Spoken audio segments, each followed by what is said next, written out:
Hi guys, welcome back to my channel. This is Nancy from nancybadillo.com and welcome again to another Etsy shop critique. Today, I will be doing a critique on the store called Once Upon a Keychain, and the store owner is Peggy. So thank you for allowing me to do a review of your shop. If this is your first time visiting my channel and you want to scale or make an impactful online business, make sure that you go ahead and subscribe to my channel today. So let's go ahead and get started. So any tips or links that I talk about or any resources that I currently use on this video, you could find them below the video. There's a text box. If you click there, you'll find over 30 different resources that you could use for your small business, Etsy, or any small business that you currently own. So make sure that you click below. So today, what I normally do on a Etsy critique is that I take a particular listing, I take that listing and I kind of break it down, and I talk about the product photography, I talk about the title, I talk about SEO, and then I also talk about listing description, and then I close it out with the curation of the shop. So the listing that I picked for this particular critique is going to be this one here. So the first thing I want to talk about is product photography. When you sell on an e-commerce platform like Etsy, whether it's Shopify, Amazon, or maybe you have your own website, product photography is very important. People are not able to grab the product, they're not able to wear it, they're not able to feel the texture. So all they have to go by is your product presentation. Your product presentation has to be pretty amazing. Your photos should be compelling. It should compel a customer to click and buy from you. And it should also compel somebody that's just browsing. They happen to see your listing. They weren't really looking for a keychain like this one, but because they saw it and they fell in love with it, they actually went and bought it. So you kind of want to target both type of people, the people that are searching for your products and the people that are probably not searching, but they saw it and they want to buy it either way. Now, how do you do that? You do that by having amazing photos. An okay photo might get you a sale here and there. Amazing photos will get you the sale all the time. Etsy did a survey in 2018 and they said 90% of Etsy sellers buy because of the photo, not pricing, not the shipping, not the listing description, even though those things are important. But majority of them clicked and bought because of the photo. So keep that in mind. That's 90% of people that they surveyed said that. That's a big percentage. So therefore, you have to keep that in mind when you're selling online. Your photos have to be amazing. Now, this photo here is not the best, but it's not the worst either. The actual product is getting cut off up here.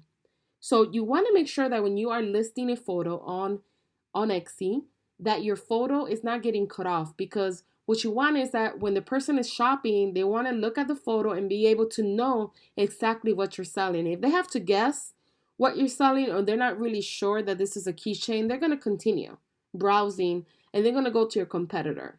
They're not going to click on your listing. So therefore, this is what they see in the Etsy search results. When you click on it, I know that you have the photo a little bit longer, but they don't see this up here. They see the cutoff that we just looked at. So therefore, making sure that your photos are cropped in a complimentary way is my number one tip for you. The second tip I will give you is making sure that all your backgrounds have the same background color. You have to learn what branding is. Branding is going to make you separate yourself from the competition. It's going to take your business to the next level, and people remember branding. When you brand your products and services, people remember who you are. When you don't brand your products or services, you are not memorable, unfortunately. If I saw this listing and that listing and this listing and this one here and this one and this one, if I saw all of those in the search results, I automatically think that they're all from different stores because they all have different backgrounds. So therefore, you have to learn what branding is. I will study that up. Pick 2 to 3 colors and stick to those colors. And not only are you going to create a cohesive store with those colors, you're also going to use the same colors to promote your products whether it's Pinterest, whether it's Instagram, Facebook, whether you have a website. You're going to stick with those colors all across to scale your business to the next level. But you definitely want to work on your branding if you want to separate yourself from other people and other competitors. Great job for adding multiple photos. What I would this one is a great one with the scale so people can know exactly what size it is. And great job for adding the free gift wrapping available. What I would do is add additional photos saying, click below to learn more about the keychain, or click to favor my shop. Tell people what to do. A lot of people don't, it's their first time visiting on Etsy. They don't know if they click below, they could read the listing description. They don't know that they can actually favor the item for later in case they're not ready to buy at that current moment. That way later on they could come back. Or just favor your store, and every time you add a new listing, they get a notification, which means more eyes on your store. So just adding those little things was going to help you at the given moment possibly to get a sale, or maybe in the future getting the sale, because now every time you add something to your store, they get a notification that you favor the store and these are their new items. So make sure that you add that to your pictures. That way you can have a little bit more of photos. Now, the second thing I want to talk about is your title. And the title, starting October of last year, Etsy kind of made some changes. They prefer a small, short title with your main keyword in the beginning of the sentence. That way, that's for SEO purposes. And then just having a short, simple title that people could read and know exactly what they're buying. You don't have that many keywords, but you do have the repeated keywords, and you don't need to repeat them again. You have coffee and wine, and you have coffee and wine here. And then you have coffee keychain, and you have wine keychain. Because you have that already here, you don't necessarily have to continue saying it again. It's just kind of like a waste of space. What you could do is remove these tags here, and whatever main keyword you choose, right? Because if this is not a good keyword, you have to change it. But whatever main keyword you choose, you put that in the beginning, and then you will put some type of value at the end.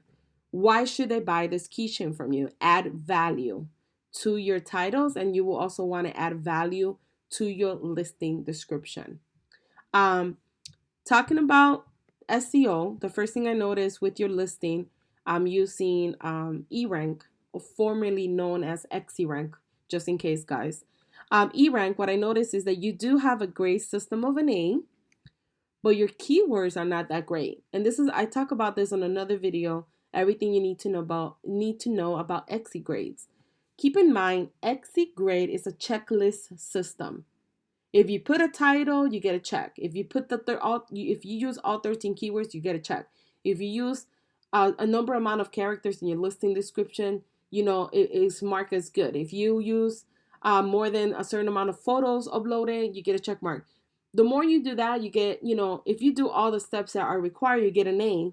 It doesn't necessarily mean that your SEO is done correctly. The A is for optimizing your listing correctly, but it's not necessarily using the right tags correctly.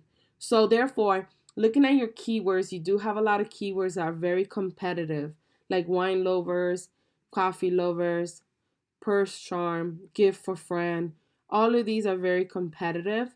And what happens with keywords like this is that unless you have a high listing score, which means that when you originally uploaded the listing, you got a lot of interaction, people bought from you a lot from that particular listing, you might be able to land on the first or second page of the search results organically. However, if you never got any traction when you first uploaded that listing, over time, even though the listing has a neutral score, over time that listing gets buried in the search results. So therefore, the only way that you could rank for, let's say, this particular keyword is by paying the regular cost per bid for that keyword, which sometimes, could cost you a lot, because if you have like your cost per bid, if you have a minimum search for, let's say you're paying 10 cents per click, but that particular keyword is like this particular keyword is 95 cents per click. What happens now is that even though you're paying promoted listings, you're actually buried in the search results because there's other people willing to pay 95 cents per click. but because you put it for 10 cents or 30 cents or 20 cents, whatever it is, and you're not paying the regular price that other people are willing to, Etsy is going to favor the people that pay more, and the people that pay less are going to be, on the other pages buried somewhere, over here, not in the first or second page. So just keep that in mind. But look how many listings you're competing, 154,000. So that type of keyword is not going to really be in your favor. What I would recommend is using long tail keywords. Make sure that you use keywords that describe what you're selling, but make them long tail keywords, which is usually 2 or third. Primarily 2 or third is good. I would say third for yours, using 3 words to describe your product. Because long tail keywords will get you less impressions and less views, but they're going to get you more quality people. So that's what you want to do. You don't want to use keywords that are too broad or keywords that don't describe your item, because now you're showing your product and services to anybody and everybody, but you're showing it to people that are not really interested in what you sell. Not every coffee lover is gonna, not every coffee lover is gonna look for something and say, let's see, these are good here, but not all of them are gonna say coffee life. Because when you're looking for a keychain, I wouldn't type in coffee life, if that makes sense. I would type in coffee keychain, cars, keychain with coffee, stuff like that. So just start thinking it that way. What would someone type in if they were looking for your particular item? Don't be so broad, like this is too broad. BFF gives, that's too broad. One, it has too much competition, and two, is broad, and you're going to show your products to people that probably not really interested in buying your keychain. So therefore, just focusing on long tail keywords that describe your item are going to be the best bet for you.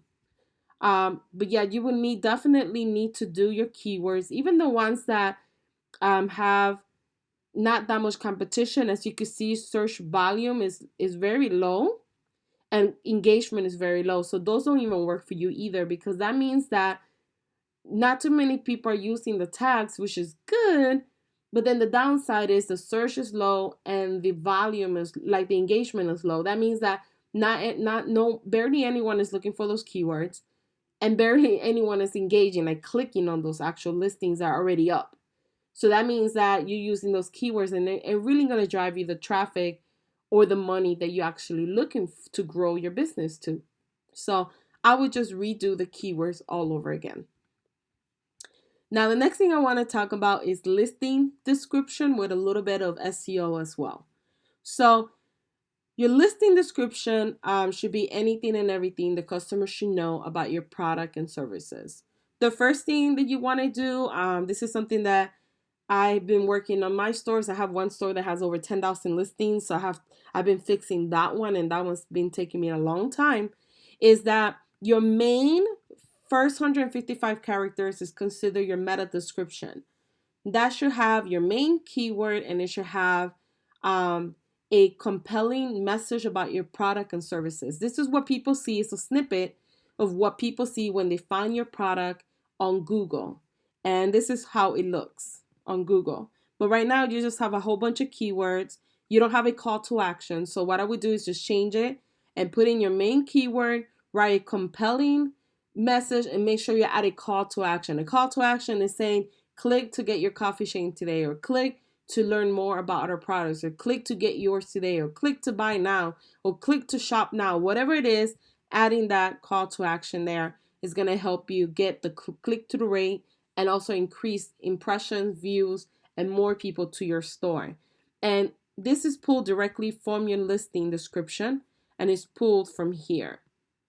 So this could be used as your meta description. I would just move this up, and then I will remove the keywords from here. What you want to do is optimize your listing with the tags that your new tags that you're going to research. You want to optimize your listing description with the tags. That way you could rank higher in the search results when people perform search queries using those particular keywords. So what you want to do is use those keywords and put them in your listing description. If you could use all 13, better. If you can, then try to add 5, 6, 3, anything. Just add them so you could have more keywords that you want to target and rank for. Now, your listing description looks okay. What I would do is add a backlink right here to your main homepage, that when people are done viewing your shop, they don't just leave. They could click there and keep continue shopping. I would also even add a backlink to maybe other matching products. Maybe you have something else that goes with this particular keychain, or maybe you want to add a link saying view my other keychains here. But just add those links. These are backlinks that will keep the customer longer in your shop. The objective is, by adding these backlinks, is that the longer they stay in your shop, the higher the possibility of them buying from you. So that's what you want to do. You want to keep them in your, keep them in your shop. What I would do is separate this into sections, so it's easier to read, and that way people could just go directly at what they want to buy. And I'll give you an idea. So for my Etsy shop critique, I have it kind of broken down in sections. I have who am I, description, what's included, how to order, what you will receive, returns and refunds, and then I have a backlink to my homepage. So you kind of want to do that, like just separate it. I think it just makes it easier to read, easier on the eye. People could go straight to where they want to read, whether it's shipping policy, whether it's how to order, whether what's included, whether you have additional items that go with that particular item. But just separating it into sections is easier to read. And don't forget to mention about your return policy if you have one, about shipping policy if you have any, in the listing description. The more transparent, the better you are. Make sure that you add some type of value as well. Keep in mind, the photo is what made them want to click, right? SEO is how they found your photo, but the listing description builds credibility. Is what seals the deal. When they read the listing description and they learn about their shipping policy, when they will get it, they see the simplicity of ordering from your shop, they know how to order. When they have all those details, then they feel comfortable buying from you. They feel trustworthiness because you're providing them value through what the product is, why they should buy from you, and every detail about this particular listing. So just keep that in mind.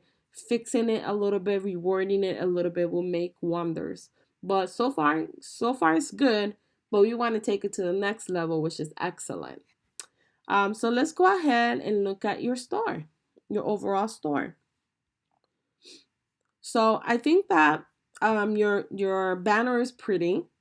I do think that because you already have personalized coasters, keychains here as your tagline, I don't necessarily think you have to say it again. What I would do is maybe change your banner to something that has your keychains on it, because this is more, it's pretty and it kind of goes with it. I'm not saying it doesn't go with it. I just think that you could do a banner that stands out a little bit more. What I will also do is pay for someone to do a logo for your business. Logos for branding purposes, because you are behind your business. You're not a brand. Your brand is not you as a person, but your brand is your keychains. What I would do is have a logo instead of a picture of yourself. So some people put a photo of themselves if they are the brand. But if you're not the brand and you work behind and the brand is your products, then that's when you use a logo. So I would recommend using a logo. I would recommend changing this photo for your photo. People want to know who they're buying from when they visit Etsy. Etsy is different from Amazon and your own website. A lot of people, when they buy from Amazon, they could care less who they're buying from. But when people buy from Etsy, they do want to make that connection and know who they're buying from.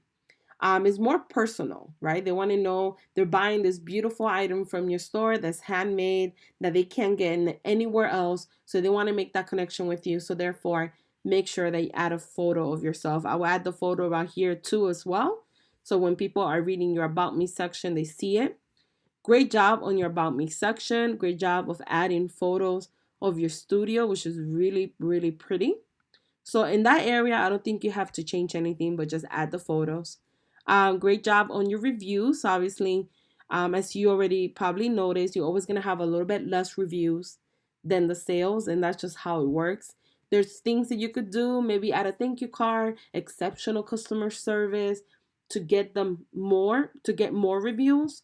But it is normal to have less reviews than sales. So it's nothing that you're doing, it's just how how it works, basically, how people are.